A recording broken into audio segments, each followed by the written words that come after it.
Hello and welcome to the Football New South Wales Community Podcast. This is episode 5 of our 6-part Extra Time series recorded at our 2024 Football New South Wales Coaching Conference. If you want to hear more of what it's all about, skip back to episode 1 for a brief introduction and tune in to the 4 previous interviews. In episode 5, we hear from another of our international guests, a globally recognised junior coaching expert, Peter Sturgess. Peter today talks about 3 key tips for all foundation phase coaches. Enjoy. Hello and welcome to the Extra Time podcast. My name is Gareth Long. We're halfway through day 2 of the Football New South Wales Coaching Conference. It's still a scorching, lovely day. Absolute pleasure and a privilege to be joined by Pete Sturgess. For those that don't know, Pete spent 17 years at the English FA as technical lead for the foundation phase, and that's what we're going to grill him on through this podcast. And also 8 years as head coach of England futsal squad. Pete also has had a massive influence on youth coaches, certainly in the UK, and was key and fundamental to developing the FA Youth Awards. Pete has also probably been the busiest man in New South Wales this week. It's been absolutely amazing to go to so many of his varied workshops and coaching sessions, and I'm really pleased that he's able to join me now as well. Thanks, Pete. No, thank you. What an introduction. Well, look, we've got a job to do, Pete. We've got a challenge. We have to define 3 key tips for all foundation phase coaches. So I'm going to get straight into it, if that's okay.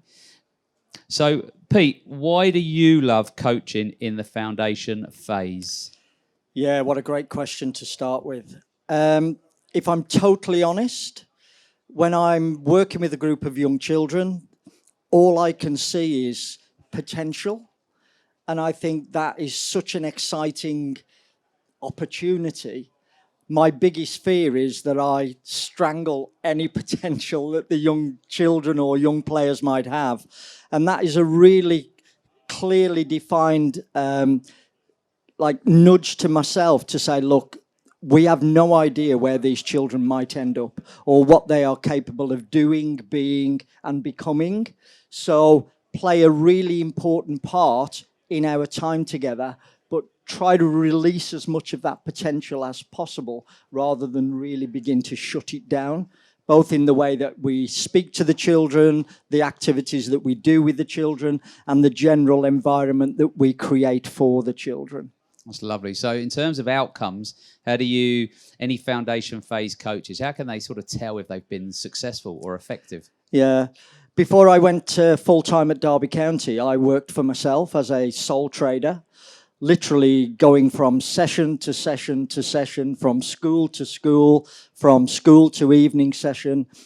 If the children didn't come back, there wasn't bread on the table. It wasn't that bad.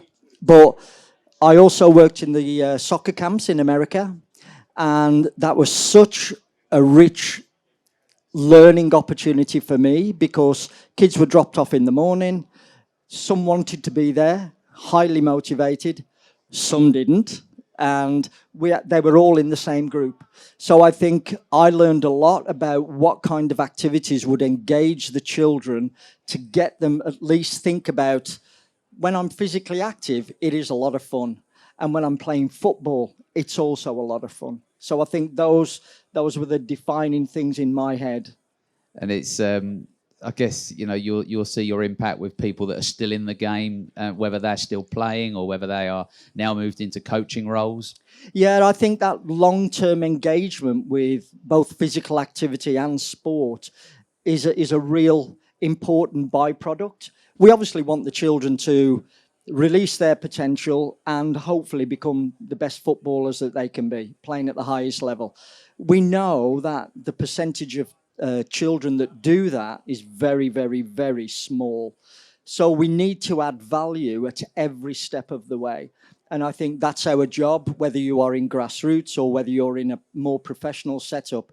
That's our job, is to add value in lots of different areas to the holistic development of the players and for the children. Yeah, it's really nice. Unfortunately, football, like a lot of sports, has a participation cliff.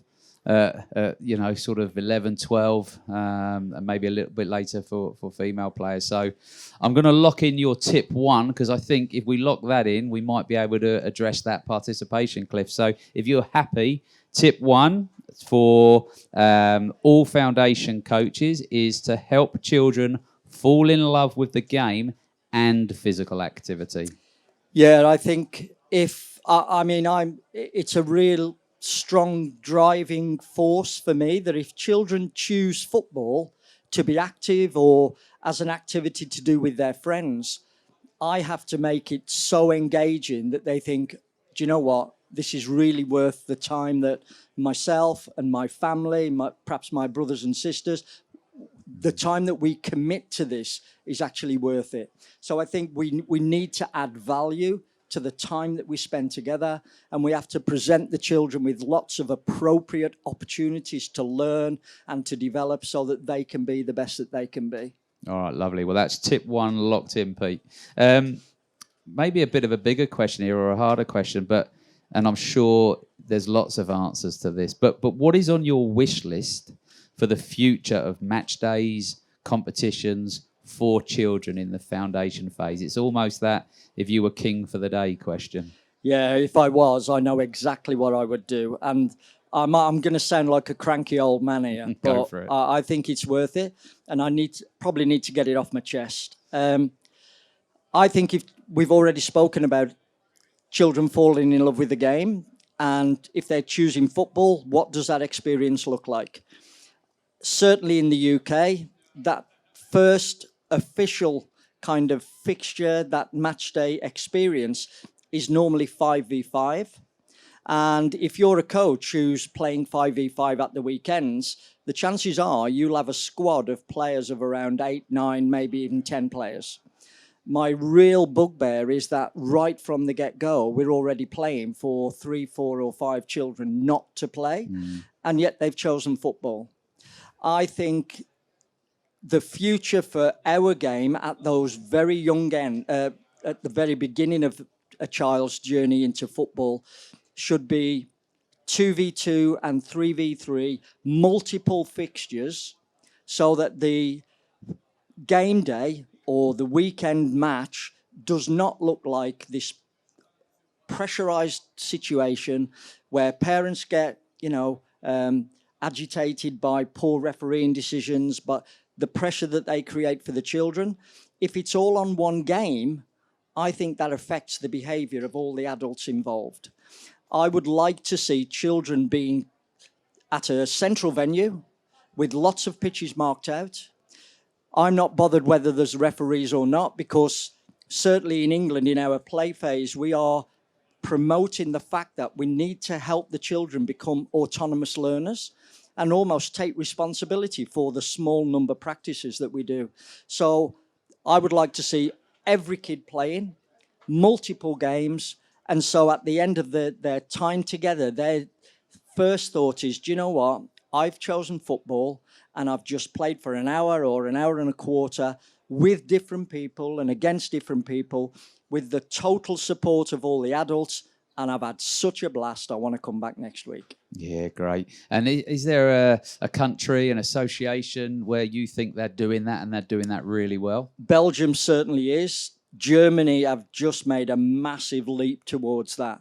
Their first format is 3v3, and it's actually called Funinho. So kids play, lots of different opponents, lots of different teammates, lots of different setups, but it's multiple games.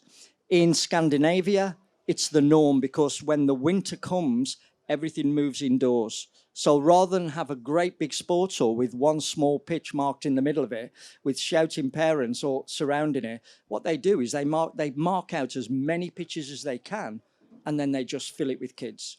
And the noise, the experience, and just the sheer pleasure of watching children who have chosen football just play and express themselves is just a joy. You've just reminded me of a story. The team I coach are about to go to under 16s, but when they were under 8s or under 9s, we had the proper game going on. But I used to arrange a 2v2 with my subs, as I can't think of a better way of saying it. And then I remember trying to make the subs, but the boys didn't want to come on because they were having so much fun on the sideline. It was a great moment. Just as an aside, we ran a tournament at St George's Park for our professional clubs, and we wanted to show how different formats was actually a great thing for player development. So we said, right, bring 10 players and we'll play a 7-a-side and a 3-a-side. And you'll play different academies that are all turning up at the same time. And because they only brought 10 players, everybody played. When the 2 games started, the 2 formats, where do you think all the coaches and the parents went to stand to watch the game? I'm guessing they hovered towards the 7v7. Everybody went to the 7v7 game. There's this notion of, well, 3v3, 2v2, 4v4 is not a proper game. It's an absolutely proper game, scaled down for young children. It couldn't be a more proper game for young children. So I think I know some of the reasons, but I'd like to hear what are some of the benefits of a 3v3 over a 7v7? The recent research that we've carried out compared 3v3 against 5v5, and there were twice as many technical actions in a 3v3 than in a 5v5. So if we want more skillful players, if we want them having more touches, making more decisions, then we have to lower the numbers in the formats that they play at the beginning of their journey. But if you look at that doubling of technical actions, I'd want that for my under 13s, under 14s who might have just gone through puberty, and then we're almost revisiting that skill acquisition period. It would be great for that as long as we manage the loading, obviously, on growing limbs and bodies. But I just think there's so much evidence out there now, it's absolutely a no-brainer. The thing that was holding it back was the fact that administrators were saying, well, we're going to have to change our leagues. We're going to have to do this. We're going to need more referees. Where are we going to get the goals from? We didn't have one single objection from a player development point of view. And I think if that's the landscape, that's a mandate to have a go at doing it. Yeah, I got cranky then. Sorry. No, that was good. You hit it well, Pete. And there's been a call to action here around putting player development at the heart of everything. So a real timely message, I think.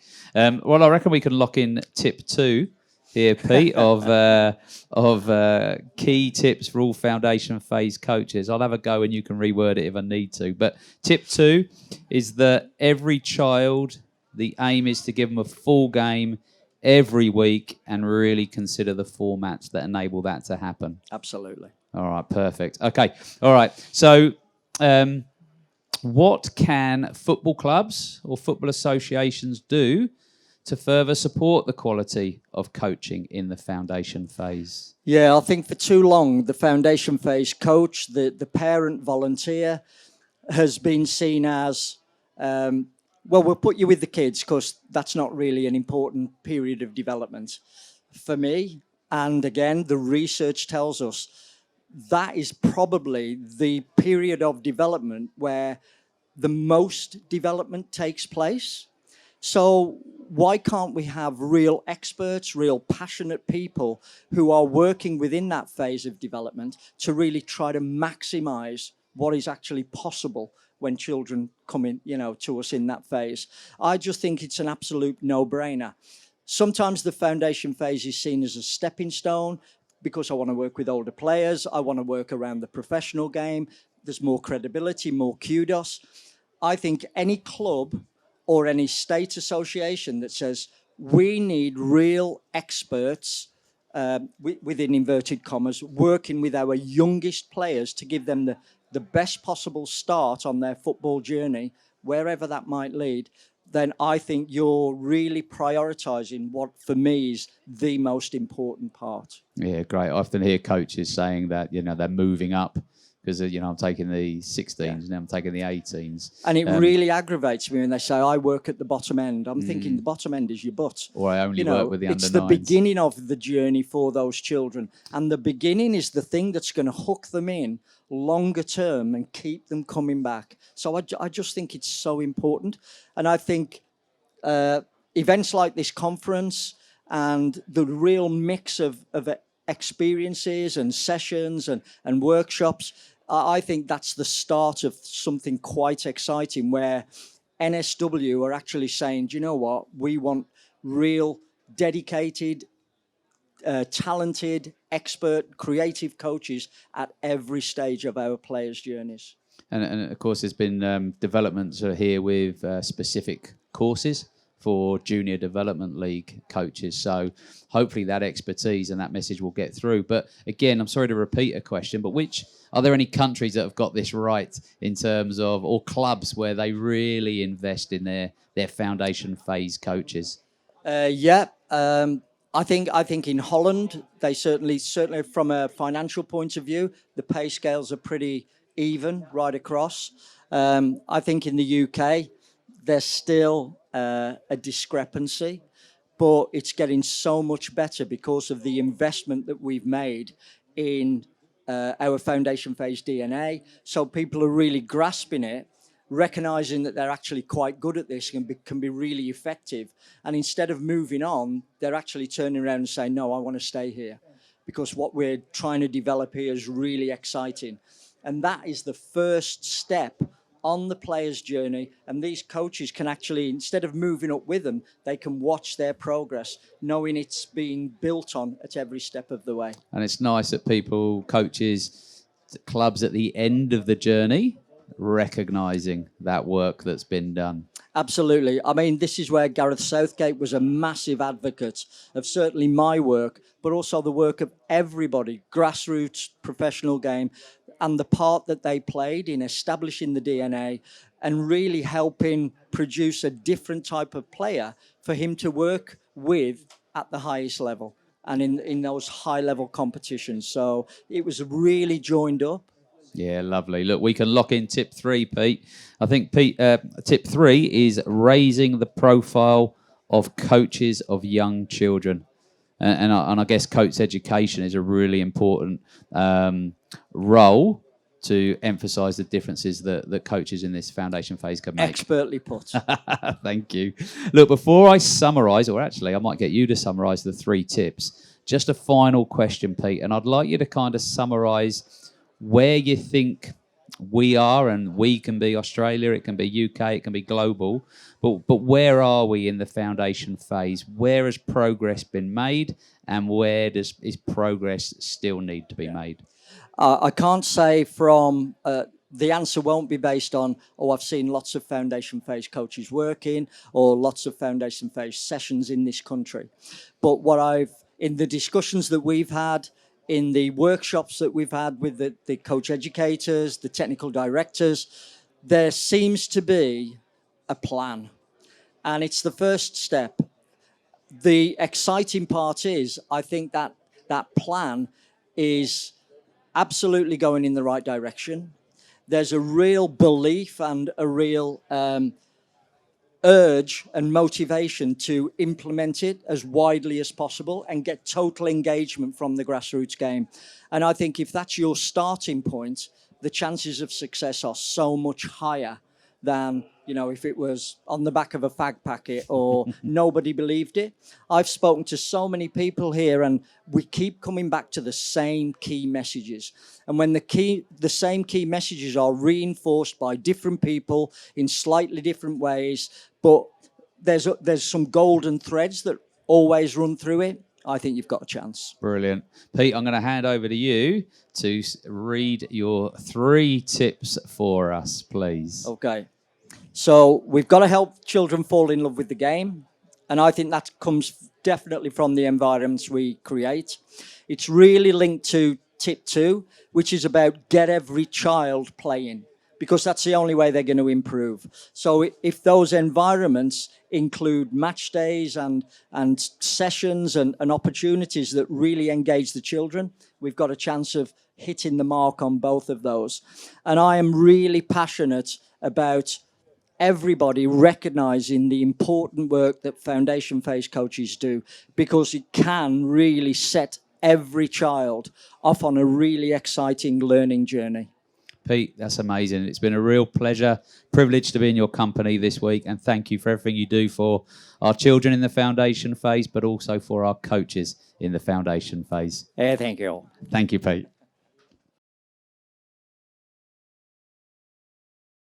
Been featuring the Extra Time 2024 Football New South Wales Coaching Conference.